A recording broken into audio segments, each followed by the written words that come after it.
안녕하세요. 베스트원 고은 중개사입니다. 많이들 계약 해제와 해지를 혼용해서 쓰고 계시죠? 일상생활을 할 때는 굳이 완벽하게 구분해서 말하지 않아도 앞뒤 상황을 아는 상태에서는 충분히 이해가 가능한데요. 저희는 부동산에 관련된 지식을 탐구하는 사람들로서 그 차이점을 정확하게 아시면 좋겠습니다.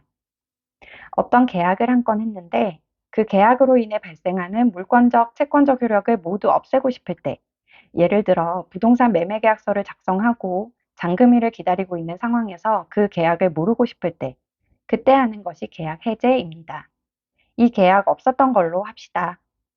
계약 해제란 처음부터 그 계약이 없었던 것처럼 소멸시키는 것을 말합니다. 반면 계약 해지는 계약의 효력이 발생하고 있는 상태에서 앞으로 더 이상 그 계약을 지속하고 싶지 않을 때, 예를 들어 이미 임차인이 들어와 살고 있는 상태에서 그 임대차 계약을 이제 그만 끝내고 싶을 때, 그때 하는 것이 계약 해지입니다. 우리 계약 이제 끝냅시다. 계약 해지란 계약을 지금부터 장래를 향해 소멸시키는 것을 말합니다. 이렇듯 해제와 해지는 계약 파기의 효과가 과거로 돌아가는지 아니면 미래를 향해서인지의 차이가 있는 거죠. 민법을 보면 543조부터 553조까지 계약의 해제와 해지 파트가 있습니다. 하나하나 뜯어보려면 굉장히 오래 걸리겠지만, 그래도 민법 조항을 어느 정도는 읽어보고 넘어가야겠죠.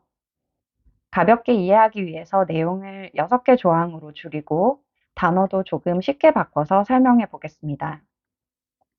543조. 해지나 해제를 할 권리가 있다면 해지나 해제를 하겠다는 일방의 의사표시를 해야 합니다. 그렇게 의사표시를 했다면 철회할 수는 없습니다. 544조.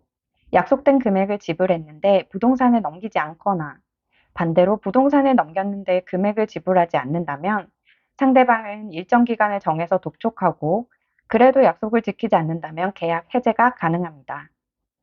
약속을 지키지 않겠다고 미리 말한 경우에는 독촉할 필요도 없이 바로 해제 가능합니다. 546조. 한쪽 잘못으로 그 약속이 못 지켜지는 것이 분명할 때에는 다른 한쪽은 바로 해제할 수 있습니다. 548조. 한쪽이 계약을 해제했다면 양쪽은 서로에게 원상회복 의무가 있습니다.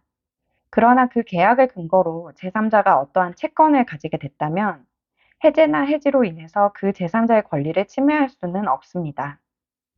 그리고 원상회복 의무로 반환해야 할 금액에는 받은 날로부터의 이자를 더해서 돌려주어야 합니다. 550조. 계약을 해지하면 장래에 대해서 계약의 효력이 없어집니다. 551조. 해지나 해제를 하더라도 손해배상 청구는 가능합니다. 계약 해제와 해지의 차이점과 민법 조항을 간략히 살펴보았습니다. 함께 공부해 주시는 분들께 감사드리며 모두 부동산 박사가 되는 그날까지 저도 함께 화이팅 하겠습니다. 감사합니다.